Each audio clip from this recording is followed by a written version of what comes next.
Hey guys, welcome to another episode of Change Agent Radio. Today I have a special guest, not just because he's a special guest, but he's special to me. Derek Carlson is a broker with MVP Realty, and we'll tell his story in a little bit. But one of the things that, and one of the reasons why Derek's really special to me is because that like I've known him for a while. So I've known him for like 12 or 13 years. You know, Derek used to sell real estate like myself and pretty much at like a high level. Like we had some very comparable numbers. But even more so in Florida back in 2017, we had Hurricane Irma. And I wasn't working with Derek's brokerage at the time, but Derek knew what we were doing for the community, and Derek, his service and giving back, he made a big effort to really put the word out, to spread the word, and to engage. And because of that, the result and the contribution and the financial result of not just Derek, but like that rippling effect had a huge I have tingles in my body right now. That had a huge impact on these people that were affected. So, Derek, that's my introduction of you. Welcome to the show. Hey, thank you for having me, Jay. It's an honor and privilege. Like you said, I've known you for many years. Kind of ran in the same circles in the real estate world, and honestly, it's a true privilege to be able to work with you on a regular basis through obviously the platform of MVP. But like you said, when we reached out, or I reached out back in Hurricane Irma, there was a need, and at that time it was so just that what was happening to our area was devastating. So to see what you were trying to do with your group and so forth, I mean, how could you not get involved, especially with the devastation that this area had to overcome? Yeah. So yeah, awesome. So a little bit about Derek's background. Besides being an incredible human being, Derek, again, he sold a bunch of real estate, big history with that. And then back in, was it 2013 or 14? 2014 is when we went live with the company. Okay. The preparation for the company was at the end of 2013. Okay, got it. So so back in 2013, Derek started MVP Realty. He had this vision, and I don't want to speak for Derek, but he can correct me if I'm wrong. I'll give you the high level.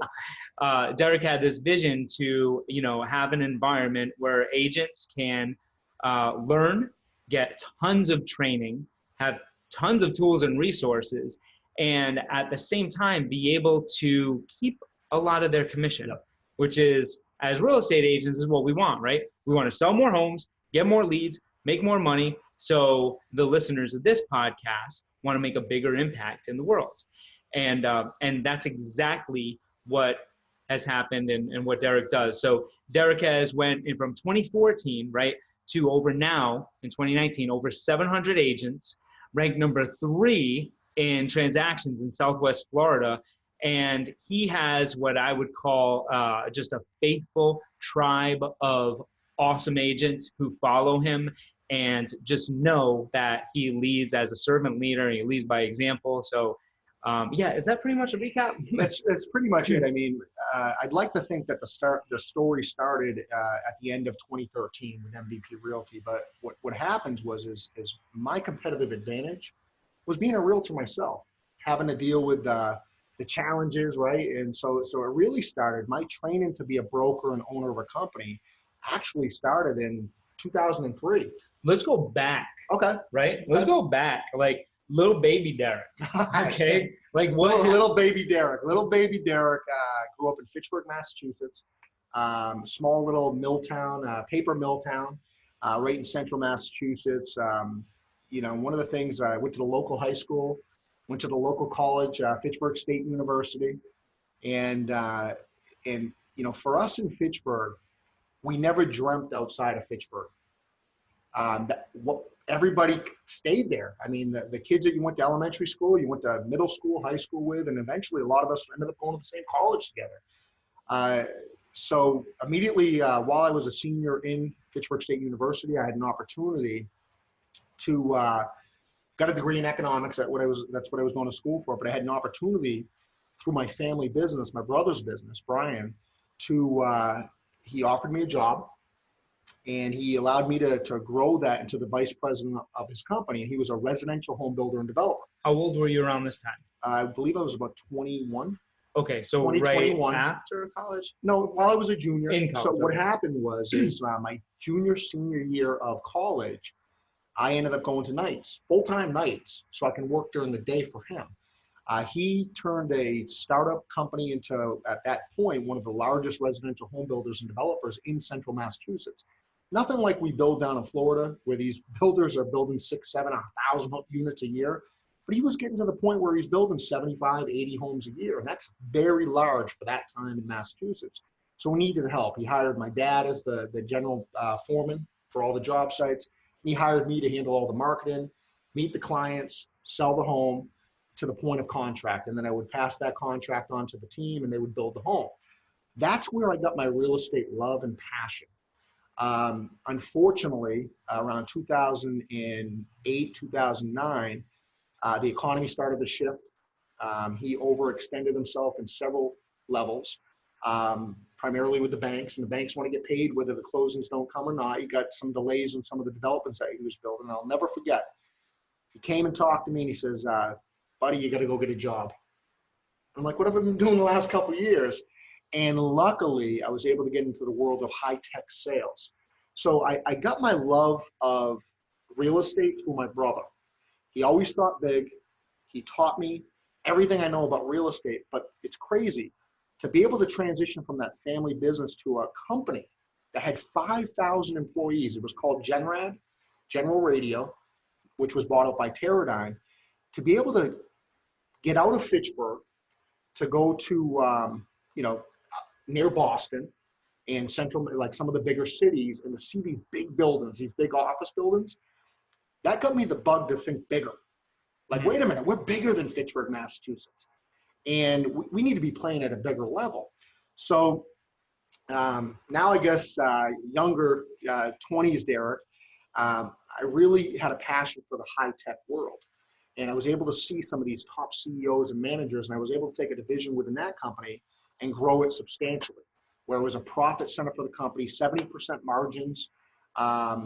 We were selling, they were making a lot of money off of me within a very short time. I was one of their worldwide sales managers.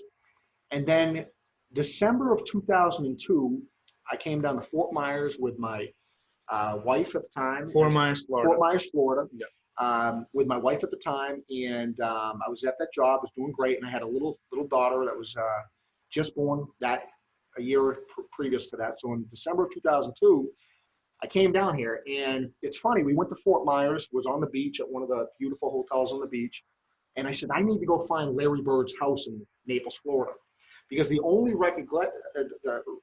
recognition that I knew of Naples was from the DuPont registry and all these $1 million properties, and that Larry Bird lived there, which was my hero growing up in sports.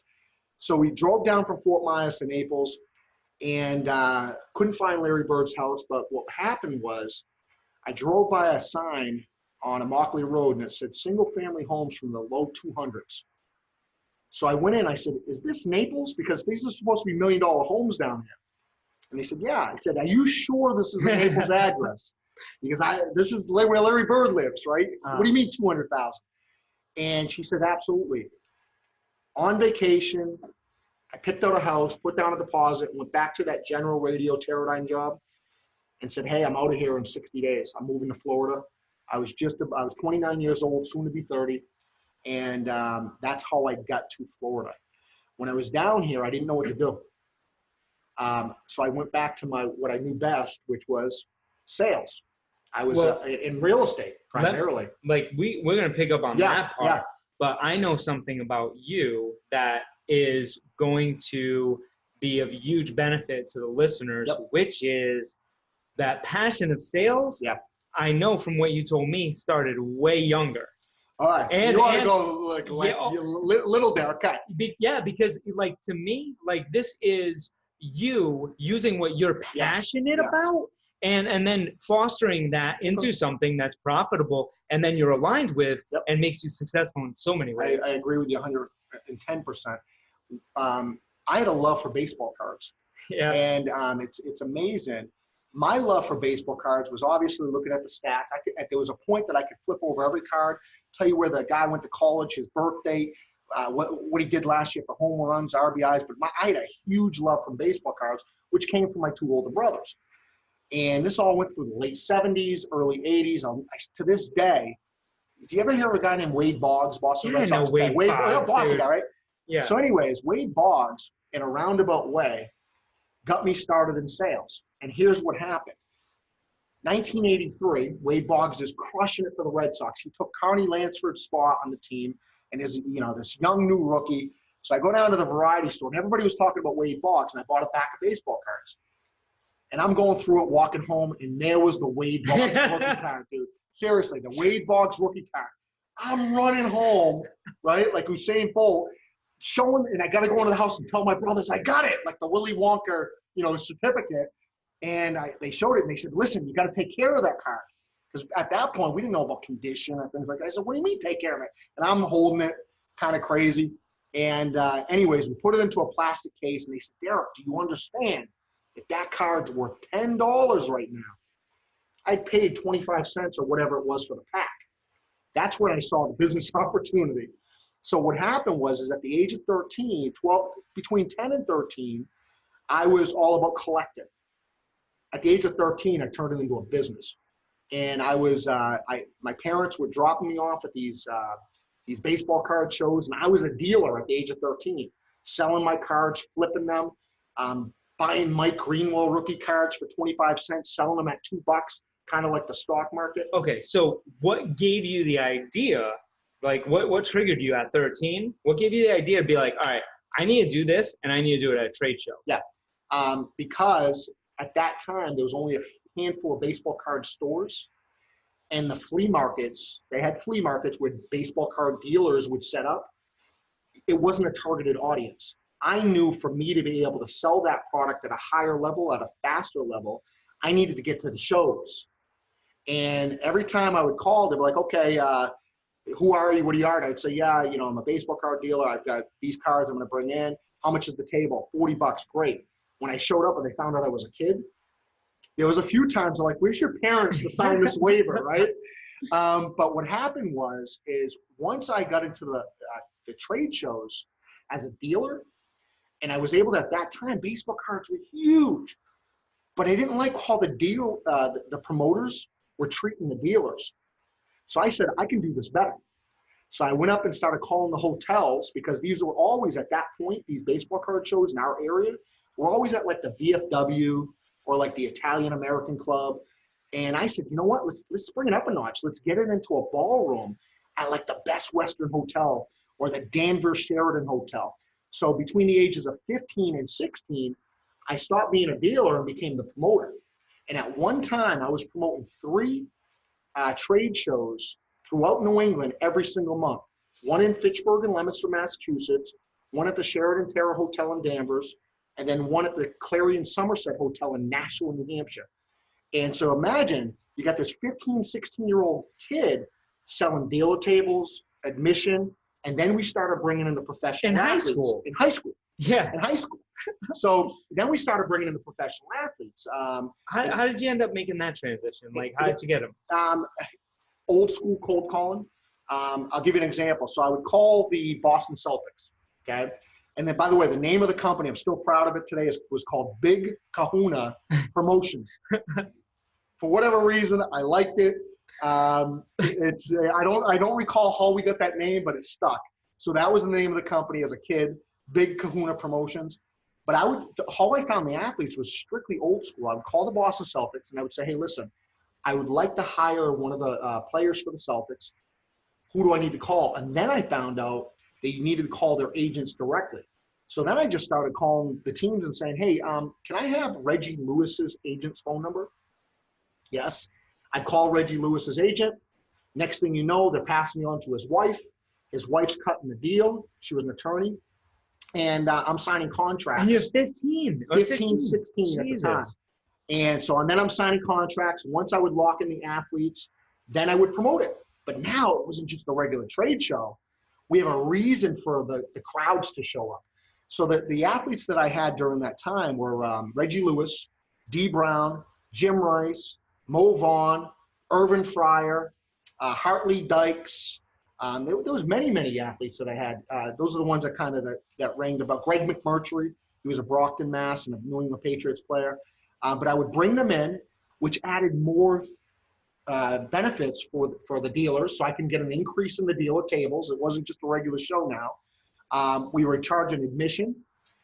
If we had an athlete, the fans would have to buy the photos. I was selling photos and bats. So I'd buy a bat for $7, sell it for 21, right? We were selling autograph tickets, and I'll never forget this. It was either at the Jim Rice show or the Mo Vaughn show. Each one of those shows were averaging between 1,000 to 1,500 guests. Wow. It was absolutely insane. But I'll never forget this, about 16, 17 years old.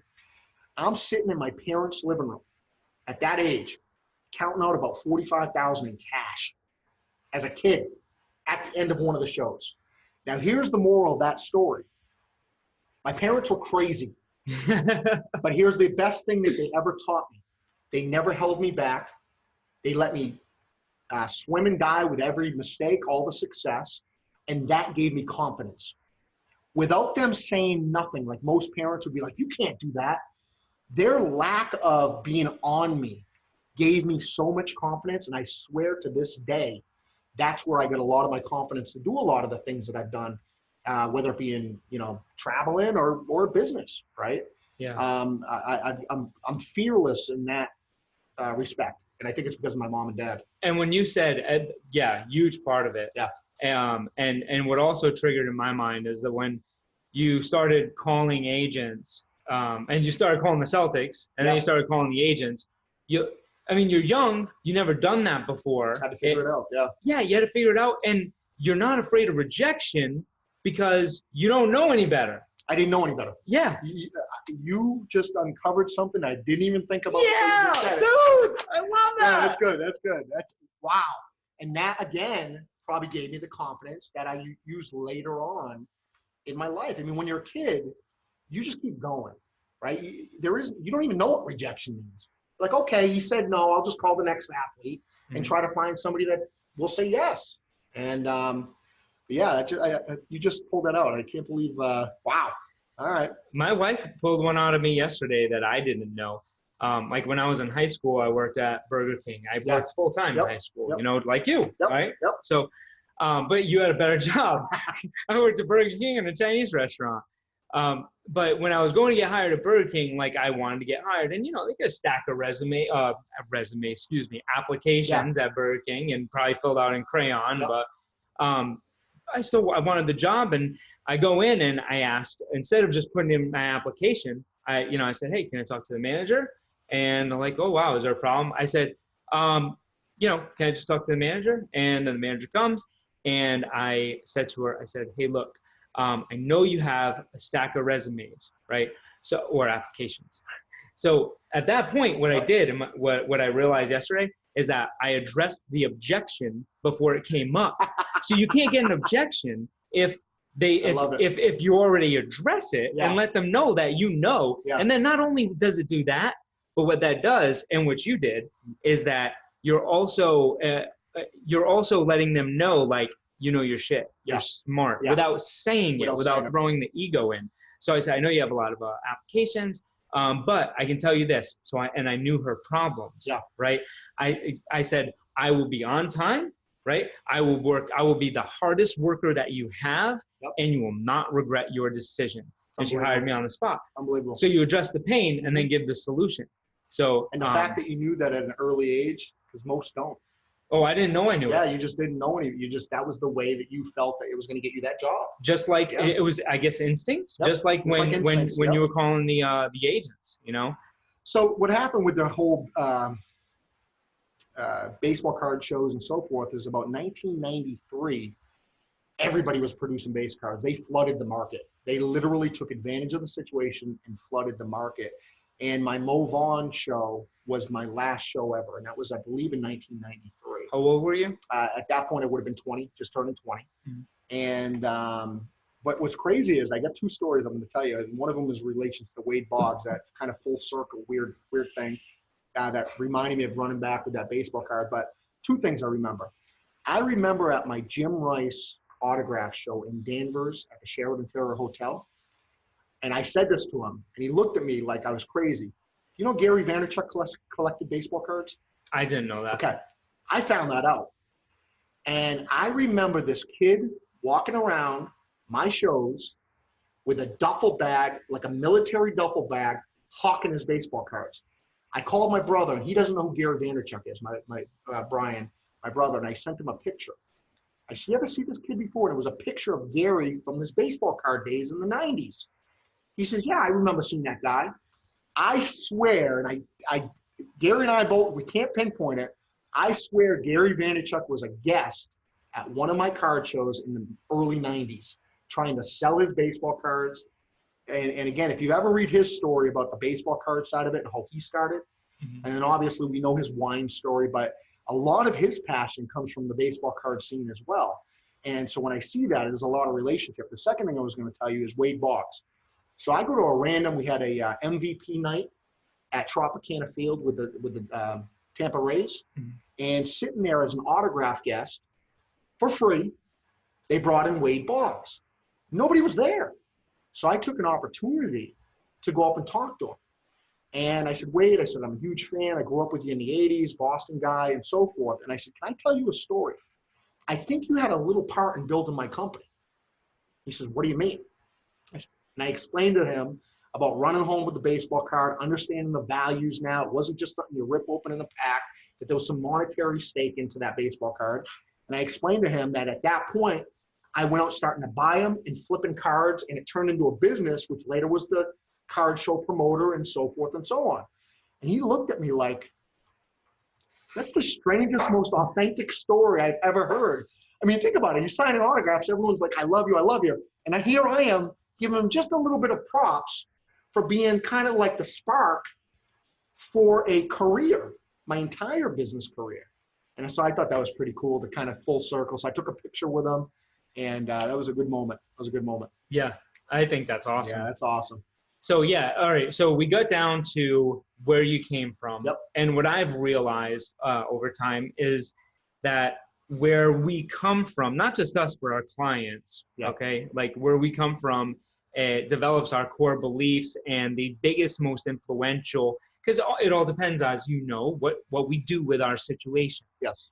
And sometimes we don't do things the right way or the things that we want to, but we learn from that.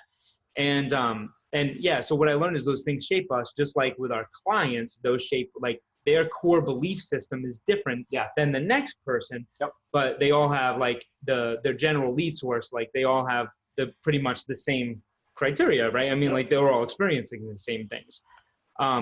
So anyway, why don't we segue into, why don't we segue into this? I want to know with your passion, and then we're going to go into actually doing some training kind of thing, right? I'm going to ask you some questions on like the best return on investment for free and paid traffic and stuff like that. So guys, you got that coming, okay? But I'm sure you're loving this, hanging on the edge of your seat. Derek's a natural storyteller. So, and if you can't tell, we get the same accent, storyteller, right? There's no ERs, just straight A's at the end of everything, right? Yeah, it's wicked piss up. But if you had all the money in the world and you didn't have to worry about it, but you were to work 10 hours, right? 10 hours a week. What is it? What's your favorite part, right? Would you still be doing what you're doing? And what's your favorite part of what you do to where you would spend all 10 hours doing it? I mean, there's a lot of roles that a broker and owner of a company has to wear. I can tell you what I don't like. I don't like anything to do about collecting money, paying bills. I leave that up to somebody else, right? And I did that the first year, not my passion, right? I would say that the biggest thing that I love doing, and it gives me the most fulfillment, and I'll never, Tony Robbins, if you ever want to learn something about fulfillment, listen to Tony, but my fulfillment comes from helping agents break through. And the way that I do it is now that, we're right around 700 realtors, is I love training agents. I love training them on new things like YouTube marketing or any online marketing, social media, obviously at a very low level, but still teach them and point them in the right direction on how to get expired listings and FSBOs, because I get to see the results. And so what happens is you have these new agents that have joined the company, and they all have big dreams. They have big goals. And I'm pretty real with them. I'm pretty raw with them. And I might be one of the agents that says, hey, listen, let me tell you about the failure rate. Let me tell you what you need to do. And all we can do is give you the commission every time you close a deal, that you deserve, and point you in the right direction. My job is to teach you the why you should be doing it, and then the how you should be doing it. The rest is up to you. And I'm not going to be there with you 24 hours a day. It's going to be up to you to be able to take this information. So if you were to ask me, like, what's my most joy, is training. Now, there's a problem with that. And Tony Robbins actually discussed this. Tony's biggest fulfillment is the moment he's on stage. He doesn't like any of the business stuff. And he said that is where he's at his highest of highs the second the 4-day event's over. The 5 days event is over. He crashes. He's grumpy, miserable. It took him, this is Tony Robbins. It took him years to figure out a pattern so he doesn't have that huge crash, because he was being fulfilled on stage. And I'll tell you, even if I do a 2-hour training at the local board, or when we did, Together Agent Evolve up in Hertz Arena, it takes me a minute to decompress. We had our award ceremony. It took me several hours from being on point, talking, trying to get my story across, trying to recognize the agent. It took me hours to decompress. So I'm still trying to find that balance, but my passion, my true love, is to help agents within the company grow their business. And I do that multiple ways. I do that through live trainings, one-on-one discussions, being real and authentic with them where they're at in their career. I do that with webinars on a regular basis with the agents. And then I started a podcast myself to be able to get that message out to them even more. So my goal is to try to get the message out on the platforms they're using, because somebody's not going to always be able to go to a live event, or somebody's not going to be able to get to a webinar. We record everything. So we have kind of this MVP University where they can watch this stuff later, kind of like on demand. And that's my passion. All forms of training. I like doing the webinars just as much as I like doing the live events as well. Mm-hmm. So that's what I would do. And you have great training. I don't say it to blow smoke up your ass. Like, I say it because I know what other trainings are out there. Yeah. And what I like about yours is that you stick in your wheelhouse to where you are really the strongest, which is what I do. And I think that every trainer should do. And for the most part, that's what you see. But you're really good, and you have some specific strengths. But I want to talk about the MVP University and that platform, because that's incredible. For the listeners, what Derek has built there is he's able to train agents on the specific tools and resources that you need to generate free and paid online traffic specifically. And he's up to date with the most current trends on this stuff. And what I love about it is, you're not, you don't sell it. No. I mean, it's not. It's part of the company. Yeah, it's part of the company, and you get it. So you know that what you're giving them, it's not like you're trying to sell them on anything. You're giving them the stuff that actually works. Yep. And like you said, it's up to them to work it. Absolutely. They're going to take that action. So out of the stuff that works, let's talk about what is, if you could say one free, right? Because everybody likes free the best. But first, talk about the difference between free and paid traffic, online traffic, and then what you feel is the most return on investment of time of free traffic, and what they can implement. I think the biggest thing, and I'll talk about this just briefly, the biggest thing that agents have a challenge with today, every single time they open up their inbox, they're getting bombarded with the next get-rich-quick platform or service, or hey, you don't have to do any work or whatever. Now, with that said, I tell agents all the time, listen, there's 100 different ways to make money in real estate. You can be an REO agent. Heck, I know an agent right now that's making thousands a month doing BPOs, believe it or not. Really? So there's many different ways to make money in real estate. What I tell all of our agents, pick 3 and become an expert, because experts get paid. Experts get paid. Don't dabble in all this stuff. So what I do is, if I'm picking 3, maybe 4, if I'm picking just a couple, of lead generation strategies, I'm going to go with the tried and true. Like I might not have heard of WYSIWYG.com, which might be the next platform, but I know that Google, great platform, Facebook, great platform, Craigslist, 60 million users in the United States every single year. That's what, 1/3, 1/4 of our adult population that's using Craigslist. So I go with the tried and true because I know that at least at the bare minimum, if I throw my net out there to try to get leads, I'm going to get an abundance of leads. It's not like I'm going to a platform that there might only be 3 buyers a day looking at it. When you go to Facebook, there's 2.2 billion people on that platform. When you go to a platform like YouTube, 17% of all the internet traffic worldwide flows through that website. So if I was a realtor today, first of all, cut out the garbage and focus on the tried and true. Expired listings, FSBOs, right? Open house strategies and so forth. So to get back to your question, I like platforms. Let's talk about the free one first. I like free platforms for those agents. I call it an equalizer. There's a lot of real estate agents, like for example, in the state of Florida, 63 hours is, believe it or not, and you have a great discussion on that. 63 hours is all you need to get your real estate license in Florida. So you have former school teachers, bartenders, Uber drivers, you've got everybody and anyone getting their license because they think it's super easy to be able to dominate. They see all the Mercedes in the real estate parking lots and they're like, I want part of that, right? But what they don't realize is, did you start, because you just started a business, you're no longer an employee, you're your own boss. Did you start your company with any marketing money? No. Do you have 6 months of reserves? No. How are you planning on breaking through this industry?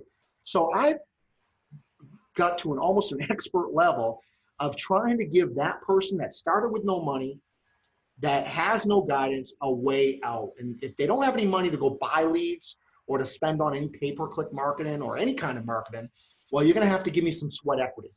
And so the 3, I would say, most dominating free platforms are Craigslist, the real estate section of Craigslist.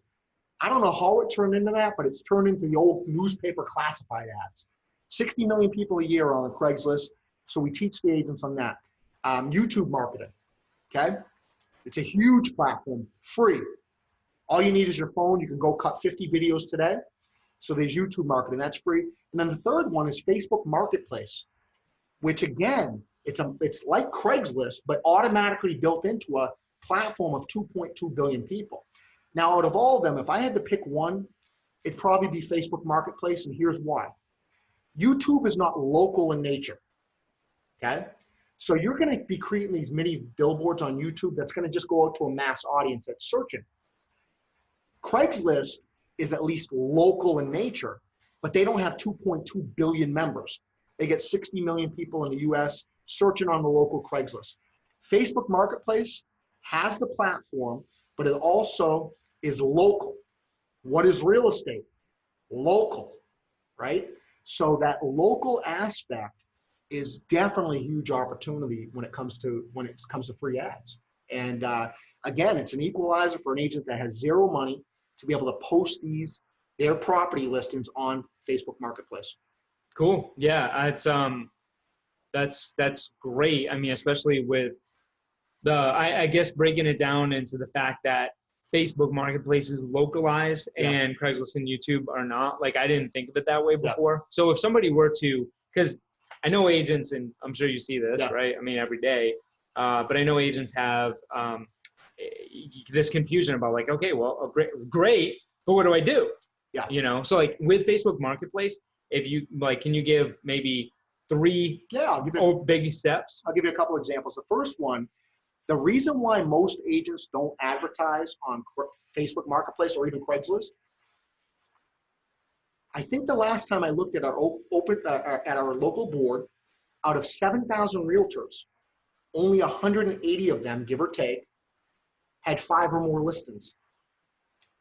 Even if you're one of the lucky 180 Really? Agents, yeah, it's not that good. Wow. So what It's not it's that not that good. good. So what happens is the assumption is I can only market my own listings. Well, if you only have the opportunity and you're one of the 180 lucky agents that has only 5 listings to market, you're not going to, what are you going to post the 5 listings on Craigslist or Facebook Marketplace and that's it? No. Facebook Marketplace and Craigslist is a volume play, strictly a volume play. So you need an abundance of listings to market. So one of the benefits for our MVP agents, I made this decision early on, is, listen, we have 700 agents now.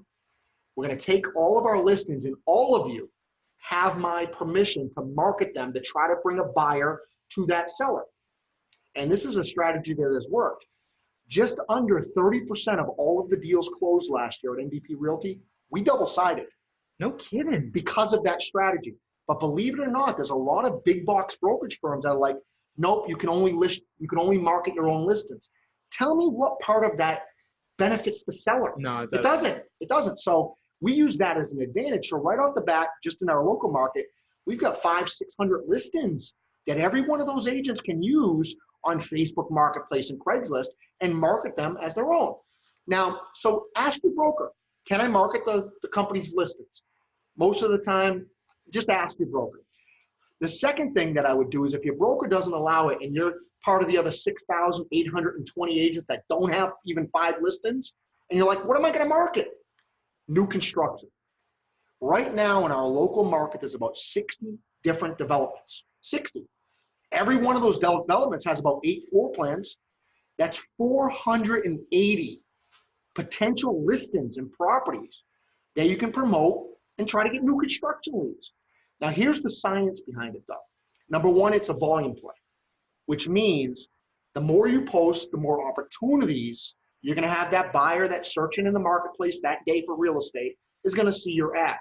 If there's 200 ads posted a day and you only have one, you've got a 1 in 200 shot that one of the buyers is going to see it on this platform of 2.2 billion. But if you put up 20 ads that day, heck, you control 10% of Facebook in the local market. Mm-hmm. So it's strictly a volume play. That's tip number one. So you got to do 10 ads a day minimum for this to work. The second thing is how long does that take? 2 minutes, 3 minutes. All right. It takes more time to go on the MLS to pull up your broker's listings and to find those new construction websites that you can pull that data from. That's the setup. Actually entered it, I could probably enter an ad in less than 1 minute, okay?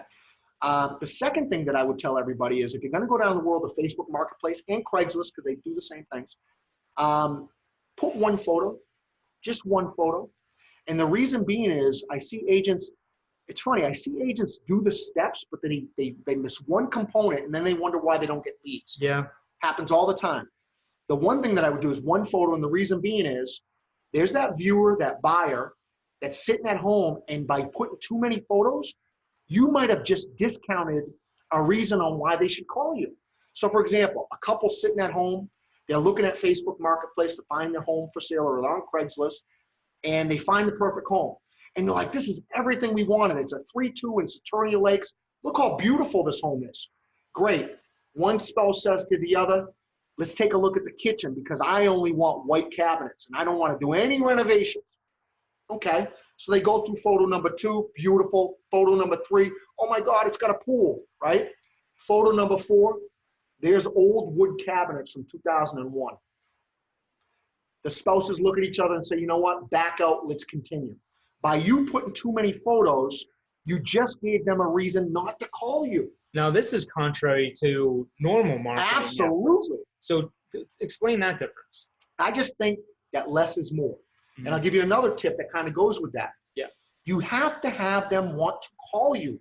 If you give away too much information, why would they call you? They'll just go to Zillow. It's like if there's a sign call and someone, obviously, well, the first thing they ask is, hey, what's the price of the property? Yeah. And if you give them the price of the property right away, then guess what? See you later. Exactly. So what I tell agents is, listen, when you go on Facebook and Craigslist, because they are interchangeable with the strategy where it's volume, one photo, don't give away too much information. Don't give the street address. Don't give the MLS number. Don't give, if it's a new construction, don't give the development name or the builder. because all they'll do is they'll open up a browser and type in tollbrothers.com, right? I see agents giving away their leads by one simple thing, by putting too many photos and too much information in the ad.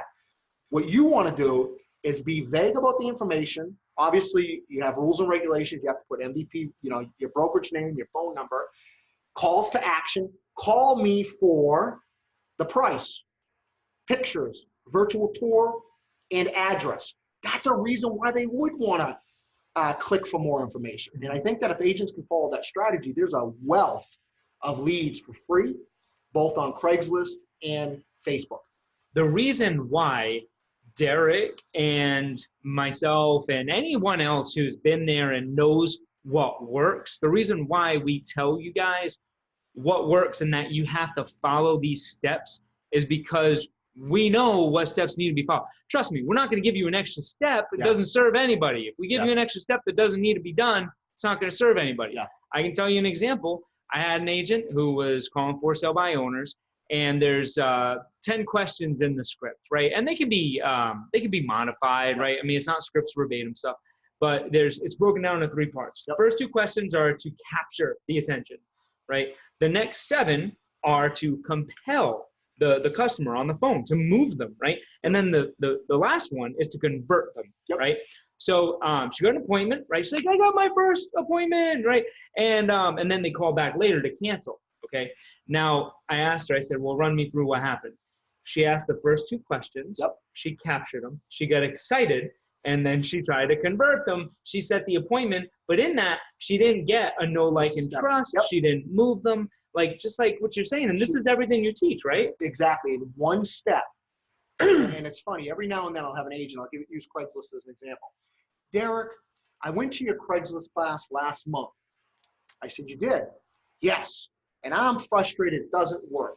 Without assuming anything, I say, hey, can you do me a huge favor?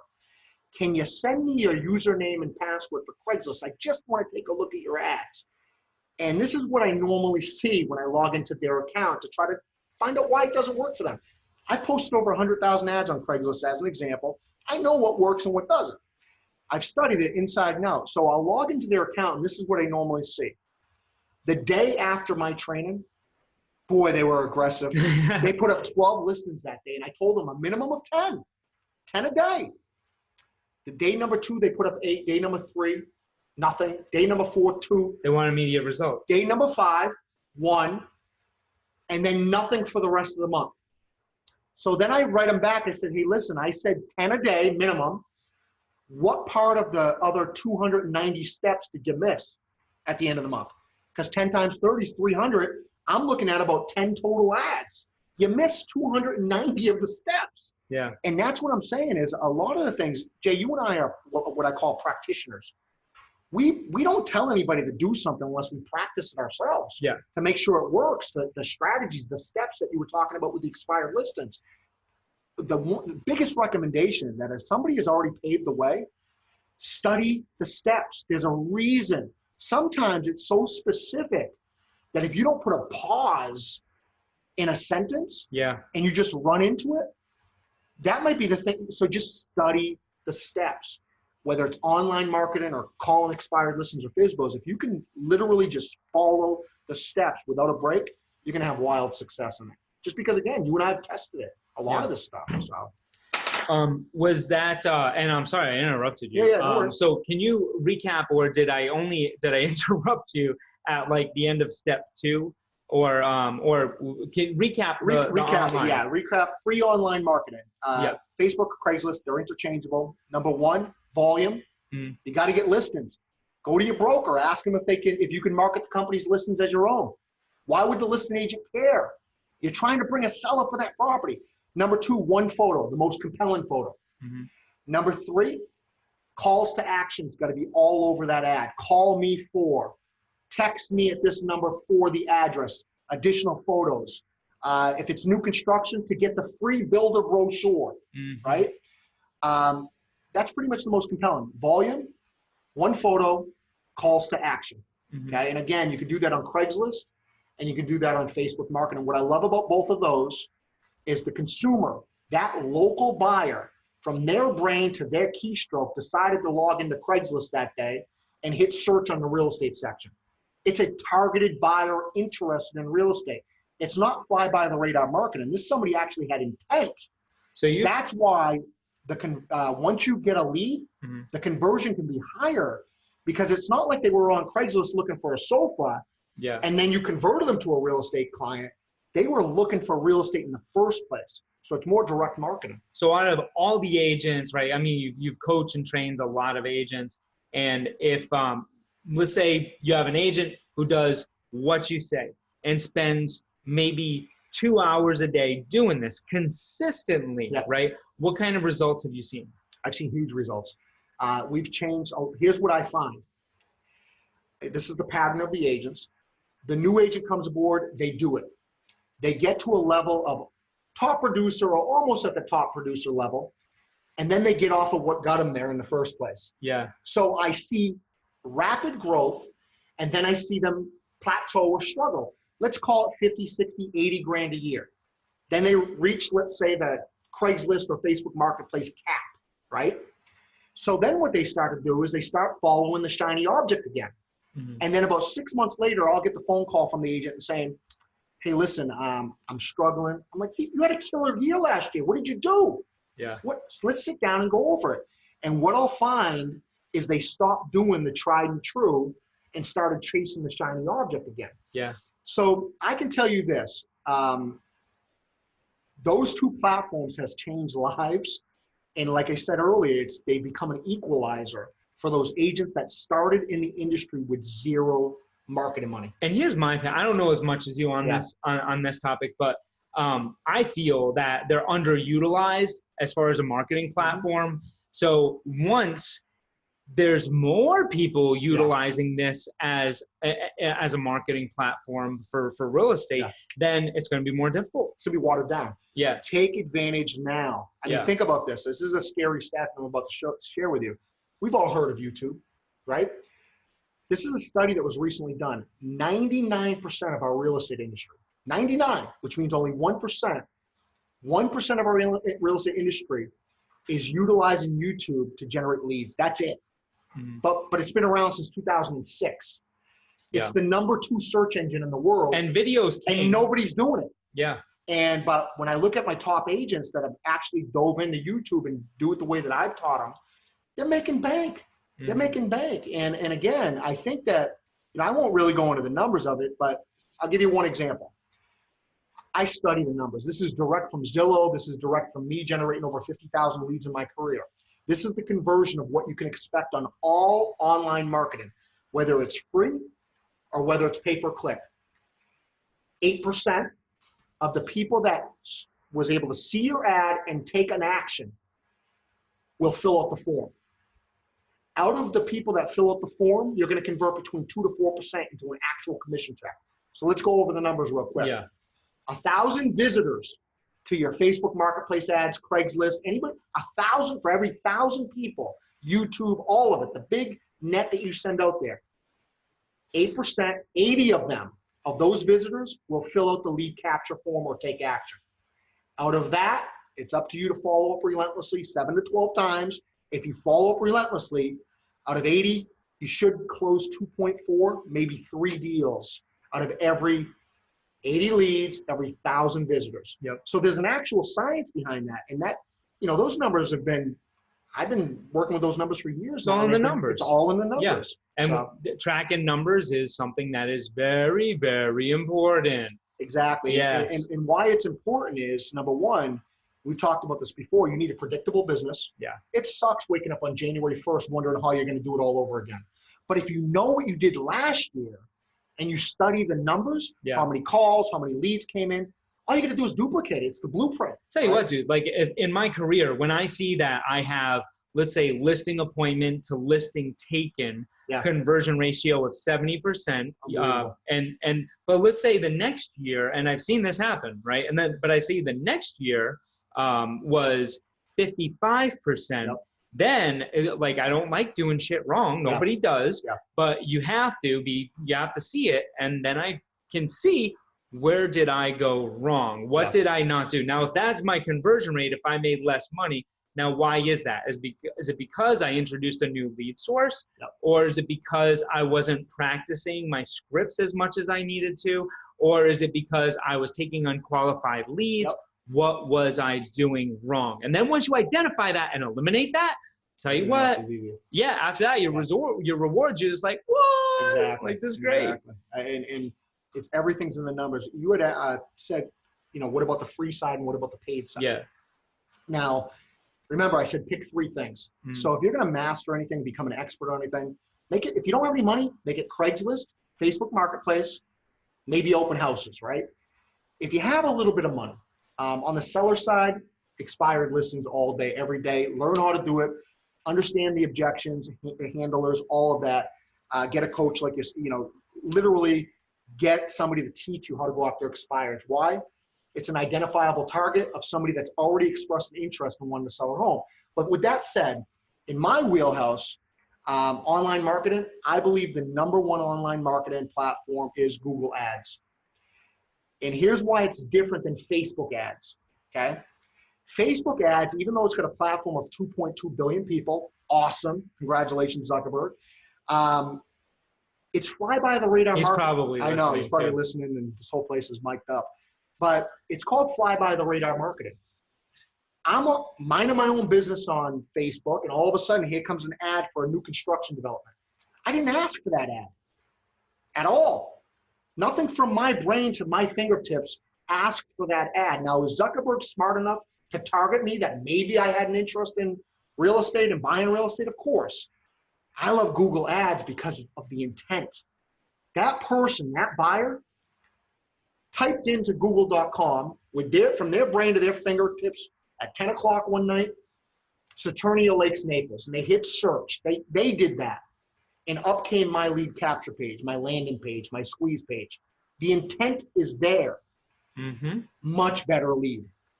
Quicker to convert, okay? But here's the thing. Remember I told you earlier, there's a science behind the numbers? Yeah. For every 1,000 visitors, 8% will fill out the forum.